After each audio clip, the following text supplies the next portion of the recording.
Hello bachcho, let's read the question first. The question says that capacitor of 10 microfarad is connected in series with a resistance of 2.2 power 5 ohm.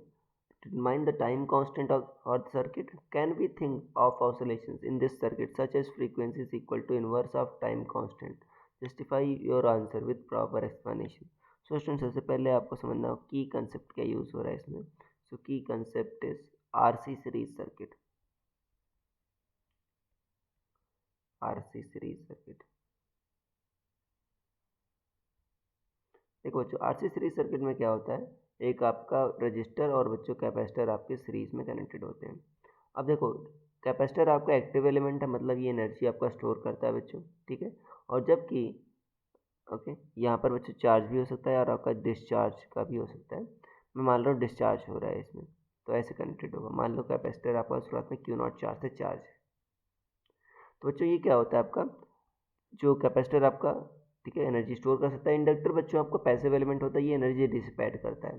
तो शुरुआत में बच्चों आपका energy रहती है, कितना रहती है, आप एनर्जी स्टोर जो होती है कैपेसिटर में क्या होती है, क्यू स्क्वायर बाई 2 सी. तो शुरुआत में इतनी एनर्जी स्टोर रही होगी. धीरे धीरे क्या होता है बच्चों, क्योंकि इस चार्ज के कारण इसमें पोटेंशियल होता है, तो बच्चों इसमें कुछ करंट बहती है, करंट बहती है तो बच्चों पावर लॉस होता है आई स्क्वायर आर. तो धीरे धीरे बच्चों इसमें एनर्जी स्टोर्ड आपकी डिसिपेट होती आती है. और जो बच्चों टाइम कांस्टेंट आता है, जिसे आप इसको लिखते हो q equal to q naught e to power minus t by R C. इसी आर सी को बच्चों कहते हो आप टाइम कांस्टेंट, क्योंकि यूनिट क्या होती है इसकी, टाइम की यूनिट होती है. तो इसी को टाउ कहते हो, tau equal to R C, ये टाइम कांस्टेंट है. तो इस क्वेश्चन में बच्चों यही पूछा गया, tau equal to R C. R की वैल्यू कितना है, ठीक है, 2.2 इंटू 10⁻5. सी कितना, 10 माइक्रोफैरड, 10 इंटू 10⁻⁻6. तो चाहिए 2.2 सेकेंड आ जाएगा, ठीक है ना, यूनिट टाइम की होती है.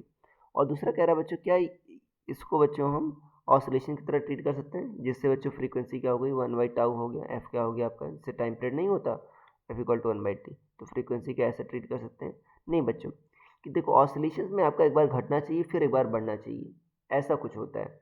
यहाँ पर आपका नहीं हो रहा, क्योंकि बच्चों यहाँ पर जो चार्ज होगा आपका कंटिन्यूसली डिक्रीज होगा, ऐसा कुछ ग्राफ आता है.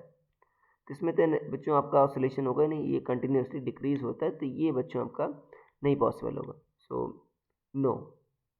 ओके, एलसी ऑसिलेशन पॉसिबल होता है बच्चों, क्योंकि उसमें क्या होता है कि आपका पहले चार्ज घटता है, करंट बढ़ता है, फिर करंट बढ़ता है, फिर आपका चार्ज, ठीक है ना, घटता है. तो ऐसे ऐसे बच्चों आपका इंडक्टर और कैपेसिटर के बीच एनर्जी का ऑसिलेशन होता है. बट इसमें आपका नहीं होगा, क्योंकि इसमें एनर्जी हमेशा डिसिपेट होगी. So I hope you understood it well. Best of luck.